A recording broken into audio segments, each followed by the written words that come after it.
مسیح خداوند میں آپ سب کی سلامتی ہو۔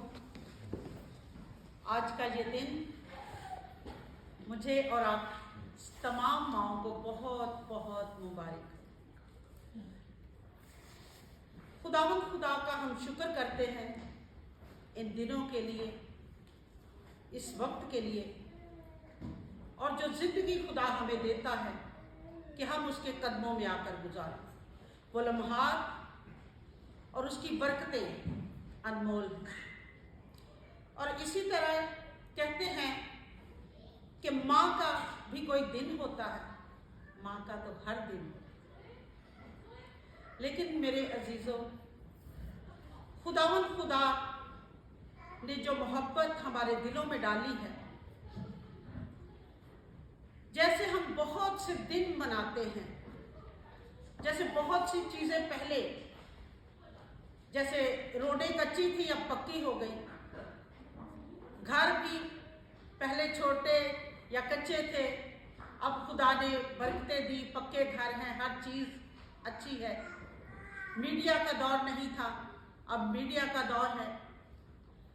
اور اسی طرح ہم دیکھتے ہیں کہ اسی طرح ایک بیٹی نے سوچا کہ ماں جو ہے اس کی عقیدت میں ایک دن ہونا چاہیے، تو یہ دن منانا شروع کیا گیا۔ ماں انمول موتی کی طرح ہوتی ہے، ایسا موتی جس کی کوئی مثال یا کوئی قیمت نہیں، جس کی محبت کی کوئی مثال عام لوگوں میں نہیں ملتی۔ جیسے ابھی بھی بہت سے ہمارے بھائیوں نے، بچوں نے کہا، تو ماں کی محبت کے ساتھ کسی کا مقابلہ نہیں۔ ماں ٹھنڈیاں چھاواں اور ماں محبت کا ساغر، بلکہ سمندر کہیں تو غلط نہ ہوگا، کیونکہ اس کی محبت کے ساتھ کسی کا بھی مقابلہ نہیں۔ کہتے ہیں کہ ماں مارے گی تو دھوپ میں نہیں، چھاؤں میں اپنے بچے کو پھینکے گی، کہ کسی وقت غصہ بھی آ جائے تو وہ اس طور سے نہیں مارے گی کہ جیسے کوئی عام مارتا ہے۔ تو اسی طرح کون کہتا ہے کہ ماں کمزور ہے؟ کون کہتا ہے کہ ماں کمزور ہے؟ وہ تو ہواؤں کا رخ بدلنے کی صلاحیت رکھتی ہے۔ اس بات سے کون کون اتفاق کرتا ہے؟ میرا خیال سب ہی کرتے ہیں کہ ماں اگر چاہے تو اپنے بچے کی تربیت، جس طور سے ابھی یہ بچے سامنے آئے، یہ وہ تربیت ہی ہے اور وہ نظر آتی ہے جب مائیں اپنے بچوں کی تربیت کرتی ہیں۔ رونی بھائی نے بھی بہت اچھا یہاں پہ بولا کہ ماں نے اس طور سے، بلکہ سب مائیں بھی تھپڑ بھی مارتی ہیں، اور کلام بھی اس چیز کی اجازت دیتا ہے کہ اگر آپ چھڑی سے ماریں گے تو بچہ مر نہیں جائے گا جب آپ اس کی تربیت کرتے ہیں۔ کیونکہ پیار جو ہے وہ تربیت میں ہے۔ پیار یہ نہیں ہے کہ ہر وقت انہیں اچھے طریقے سے بس چومتے رہے، چاٹتے رہے۔ پاویوں کئی دفعہ کئی ماں کو دیکھا ہے کہ وہ مارتے ہیں اور ماں کچھ نہیں کہتی، لیکن وہی بچہ جب بڑا ہو کے ایسی حرکتیں کرتا ہے پھر روتے ہیں، چلاتے ہیں کہ یہ کیا ہوا، کیونکہ شروع سے بچے کی اس طور سے تربیت نہیں ہوئی ہوتی کہ وہ جو بھی کرتا ہے کوئی گل نہیں، خیر کرن دے نہیں۔ جب بچہ غلطی کرتا ہے، اس غلطی پر وہیں پر اس کو سمجھانے کی ضرورت ہے، وہیں پر اس کی تربیت کرنے کی ضرورت ہے۔ اور کچھ اب ہم دیکھتے ہیں کہ ماں پیو تو جگہ نکل، لیکن یہ جگہ نکل آیا۔ اب یہ تو اس کی اپنی ہے نا کہ وہ کس طور سے تربیت کو لیتا ہے، یا باہر کے ماحول میں نے کس طرح سے اسے بگاڑا ہے۔ لیکن خداوند خدا کا ہم شکر کرتے ہیں کہ جب ہم کلام کی طرف نگاہ کرتے ہیں، جب ہم کلام کو ساتھ لے کر چلتے ہیں، جب ہم کلام کو اپنے دل میں رکھ کر اپنے بچوں کی تربیت کرتے ہیں، تو وہ کلام رائے گا نہیں۔ آج جب بچے یہاں پر بولے تو یہ کلام ہی بول رہا تھا، یہ وہ تربیت ہے کہ جب ہم سامنے آ کر بولتے۔ मेरे बाप की बहुत ख्वाहिश थी उनकी जिंदगी में, मेरे अब्बा जी की, कि मेरे खानदान में कोई पादरी हो, मेरा बेटा या बेटी कोई ऐसे कलाम सुनाए। दामाद जब उनको पादरी मिले तो बहुत खुश हुए। उस वक्त मैं कलाम नहीं सुनाती थी, तो उनके होते हुए मैंने देना शुरू कर दिया था शादी के 3 साल बाद। लेकिन अनफॉर्चुनेटली उनके चंद दिनों बाद डेथ हो गई और वो मेरे कलाम को नहीं अपने आमने सामने नहीं सुन सके। लेकिन मैं खुदा का शुक्र करती हूँ कि उनकी दुआओं को खुदा ने सुना और खुदा ने मुझे बरकत दी कि मैं खुदा के कदम के साथ मिलकर इस कलाम को आगे फैलाऊं। मैं खुदा का शुक्र करती हूँ कि खुदावंद ने मुझे खुद चुना। जब हमारे माँ बाप चाहते हैं ना कि हमारा बच्चा इस तौर से बने, इस जाविये में ढले, इस फ्रेम में ये सेट हो जाए, इसकी जिंदगी इस तौर से हो, तो मेरे अजीजों खुदा हमारी मदद करता है।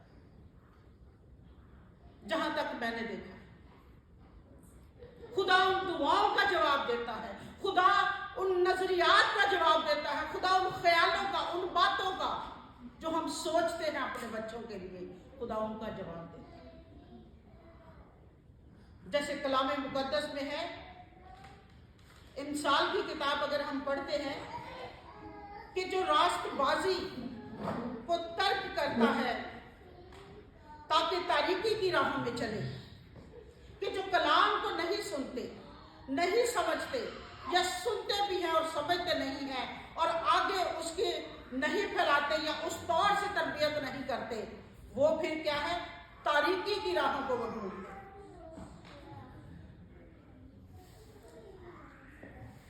और आगे लिखा है, आए मेरे बेटे, अगर तू मेरी बातों को कबूल करे और मेरे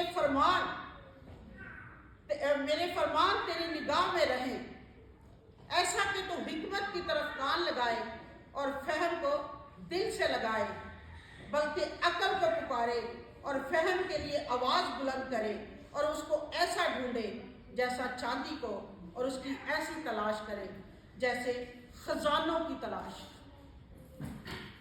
ये कलाम, मैं कहती हूं कि ये एक ऐसा पूरा ज़ाब्ता हयात है, शुरू से लेकर जब से हम पैदा होते हैं उस वक्त से लेकर हमारे मरने तक ये कलाम हमारी तरबियत करता है।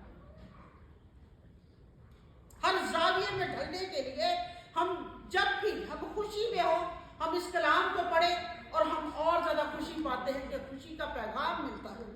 कई दफा हम दुख में हो तो हम कहते हैं खुदावन कोई ऐसा कलाम हमें दे कि वो हमें तसल्ली दे, तो वो कलाम हमें तसल्ली देता है। ऐसी आयत हमारे सामने आती है।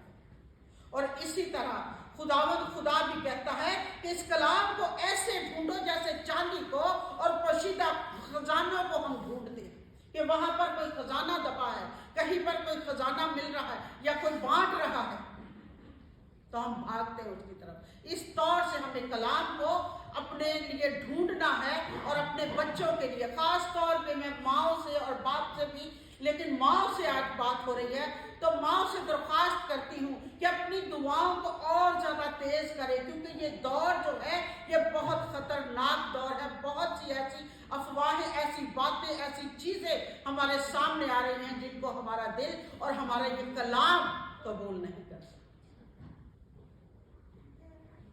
और उस बात को पूरा करने के लिए खुदा ने हमें ये कलाम बख्शा है कि इस कलाम को पढ़े और तरबियत पाए और अपने बच्चों की तरबियत इस तौर से करे कि वाकई ही वो खुदावंद की कुर्बत को जाने, खुदावंद की नजदीकी को जाने, खुदावंद के डर को जाने, खुदावंद के खौफ को अपने दिल में रखे और वो बरकत पाए। खुदा हमें माँ को इस तौर से, वो कहता है कि ऐसी माएँ जो अपनी कमर कस कर रखती हैं, जो अपने रात ही को उठ खड़ी होती हैं, जो सुबह सवेरे अपने बच्चों की फिक्र करती हैं, जो उनकी हर चीज के लिए फिक्रमंद होती हैं और जो अपने घराने को इस तौर से लेके चलती हैं कि वो घराने बाबरकत ठहरते हैं। जो औरत की जिम्मेदारियों में, और सबसे बड़ी जिम्मेदारी माँ की है। एक माँ का ओहदा कि वो अपने बच्चे की इस तौर से, और आजकल के दौर में मैं खास दुआ करती हूँ, और मैंने आज के दिन के लिए आप सबसे भी, आप भी दुआ करते हैं मुझे पता है, लेकिन अब दुआओं को और ज्यादा तेज करें, क्योंकि बहुत ही अजीब किस्म की बातें हैं जो बच्चे अडॉप्ट कर सकते हैं। उनके लिए हमें दुआ करनी है कि इनका ध्यान उस तरफ जाए ही ना, इनकी अकल उन बातों को मानने के लिए तैयार ही ना हो। जो कलाम का बीज हम इनके अंदर बोएंगे वो इनके अंदर जड़ पकड़ेगा। इसलिए हमें कलाम को सामने रख कर इनकी तरबियत करनी है, क्योंकि खुदावंद के कलाम में लिखा है कि शीर ख्वार बच्चा, ये छोटा बच्चा, हमारे 2 छोटे बच्चे बिल्कुल मासूम बच्चे इधर है, कि वो क्या समझेंगे कि कलाम क्या, हम समझते होंगे कि ये नहीं सुन रहे, लेकिन खुदावंद का कलाम हमें सिखाता है कि अगर शीर ख्वार बच्चे के कान में भी ये कलाम जाता है तो वो बेतासीर ना लौटेगा। तो जब बच्चे समझदार होते हैं तो फिर कैसे वो लौट जाए। हो सकता है कि थोड़ी देर के लिए वो इस कलाम को भूल जाए, लेकिन जब कलाम याद आएगा, जब खुदा का डर खौफ उनकी जिंदगी में लौट कर आएगा, तो वो उससे बढ़कर बरकत पाए। और अगर कलाम उनके अंदर होगा तो वो जड़ पकड़ेगा ना, वो उनको याद आएगा। इसलिए हमें कलाम को सामने रख कर अपने बच्चों की तरबियत को इस तौर से करना है। इंसान 6 बाब की 20वीं आयत में है कि ऐ मेरे बेटे, अपने बाप के फरमान को बजा ला और अपनी माँ की तालीम को ना छोड़, उनको अपने दिल में रख और अपने गले का तौक बना ले। ये बच्चों के लिए खास है कि जो बात माँ बाप सिखाते हैं, माँ बाप समझाते हैं, उनको अपने दिल में रखना है। और तौक पुराने वक्त में एक मोटा सा, जैसे अब ये चेन पहनी है, वो पहले मोटा तौक होता था जो गले में लेडीज पहनती थी, उसकी मिसाल दी गई है कि वो ये गले में नजर आता है। और एक जगह ये भी है कि ये कलाम आपके हाथ में घड़ी, जैसे वो कोई घड़ी पहनते हैं या सोने का कड़ा पहनते हैं, उस तौर से नजर आए, और आपके माथों पर टिक्कों की मानद नजर आए। ये कलाम अगर हमने इनको सिखाया होगा, इसलिए बच्चों को कोशिश किया करें कि साथ लेकर आया करें चर्च में, और इनको चर्च में आने से पहले मेरी दरख्वास्त है, कोई ऐसी नहीं है कि इनको बताएं कि वहां जाकर आराम से बैठना है। कलाम जब हो रहा है उस वक्त आपने उठना नहीं है।